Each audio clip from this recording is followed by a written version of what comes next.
Hello and welcome to Blockchain Gaming World with me, John Jordan. So we're looking at the most popular blockchain games by daily on-chain activity, our regular monthly roundup. So this is for November 2025. So data taken from DAT Radar. I guess this means might be the last month of doing this because DAT Radar's shutting down. So we'll have to see what other data sources we can find. But this is what we got for 2025 so far. So as ever, sort of the good, the bad, and the ugly, I suppose.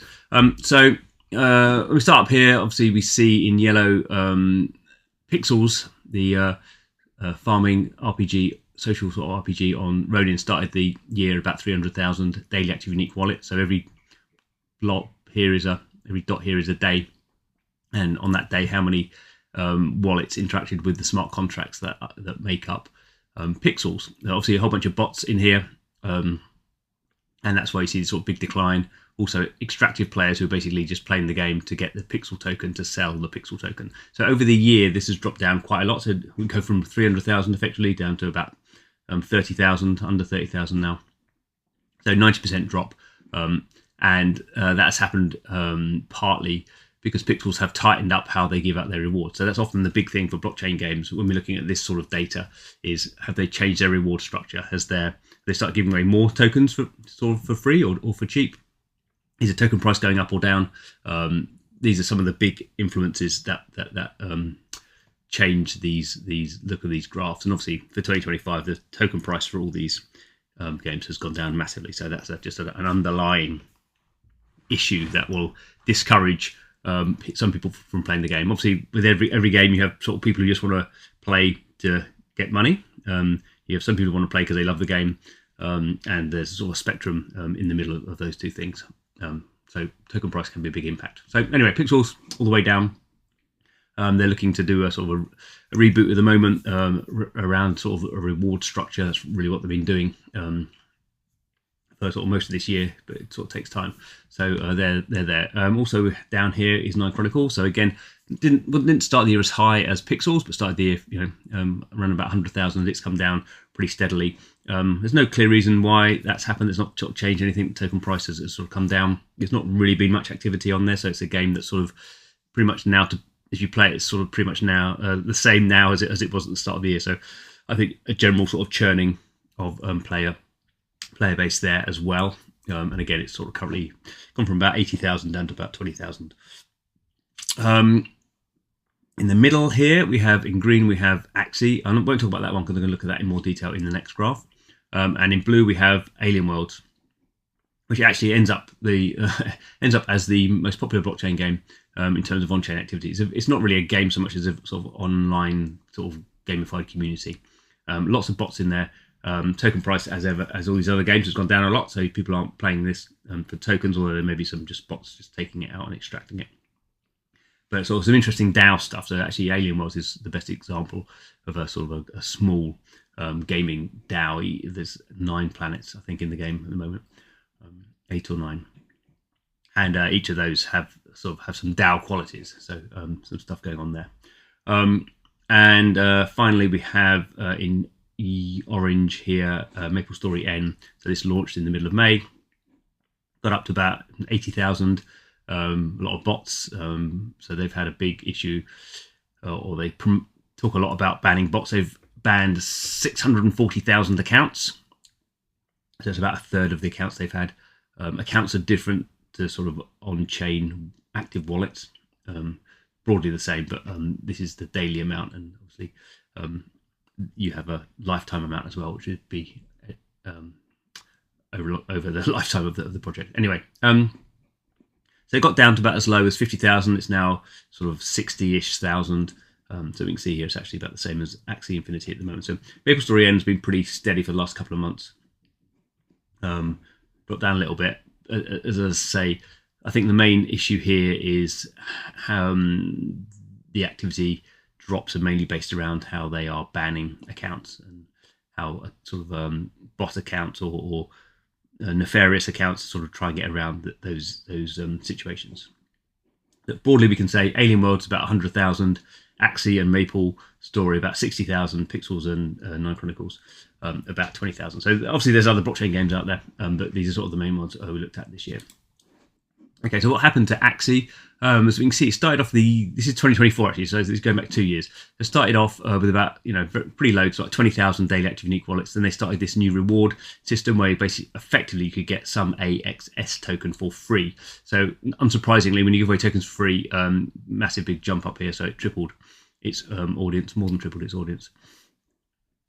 And then they sort of doubled down on that and added another sort of giveaway option. It was actually a bit harder to get, but they drove their daily active unique wallets actually up to about 120,000, certainly steadily over 100,000 daily active unique wallets in the summer. Now they've changed that, and it's not that they're giving away less AXS token. It's they've just restructured how they're doing it to make it you have to do more to get it, and there's also now a paid battle pass option. Still loads of raffles, and still actually quite complicated how they do it all. But we can see here, this is a characteristic of blockchain games that are incentivizing their user base with free tokens or sort of play to earn mechanics. Is as soon as you change those rewards, you get this very sort of big drop off. So they go from about over 100,000 down to about 60,000. So they lose about half their audience. It goes back up. Partly this is bots immediately get sort of taken out, or automated accounts immediately sort of can't do what they used to do, so you lose that, and also extractive players stop playing, and you get sort of rebound. Could be bots coming back in, could be people sort of working out what they're doing, so they're back up to about 75,000. So we'll sort of see how that happens. As I say, they're not really changing the amount of tokens they're giving away, but they're just sort of restructuring that. The AXS token has gone down a lot in price over the year as well. But that hasn't been reflected in this graph because basically they've been giving it away, so the price doesn't really matter because people are getting it for free. Okay, final one to look at here is this is looking at Off the Grid. So Off the Grid is the shooter game from Gunzilla. It's running on consoles and PC, and it's sort of slightly complicated that they have a test net. So Gunz is the blockchain, Off the Grid is the game. And most of the people still are playing on the Gunz testnet, but Gunzilla is moving some players increasingly over to the mainnet. So a testnet is basically a blockchain that doesn't have any value attached to it, and a mainnet is a blockchain where it does have value to it, and it costs to do transactions, that sort of stuff. But if you have NFTs on a testnet, they're not worth anything. But over time, Gunzilla want to sort of move everyone over to the mainnet. That would be millions of accounts. They've not done that so far. But what I'm looking at here is, this is in red, we have DAppRadar's tracking of off-the-grid daily active unique wallets. So this is looking at the smart contracts that make up that game. And in blue, we have here, this is the sort of raw data of the Gunz blockchain, so how many wallets are interacting. So the Gunz blockchain will obviously be higher than the off-the-grid, because people may be doing things on the Gunz blockchain other than playing off-the-grid, even though off-the-grid is the vast majority of the activity. But what we see here is these big spikes, and this is the migration of accounts. So basically, if you had a testnet account in certain regions on certain platforms, Gunzilla's have been moving over. So you see these massive big spikes of up to 150,000 accounts coming in as they move from testnet to mainnet. So those accounts are being created. So there's a transaction around that. But obviously, a lot of these accounts are legacy accounts, so people who are no longer playing the game or doing anything in off the grid or anything like that. So you're bringing the accounts over, but the account is actually dormant, so you're not going to get any activity off that account sort of the next day. So these big spikes show us accounts coming over, and then sort of the period after that, we sort of get an idea of how many of those accounts are active.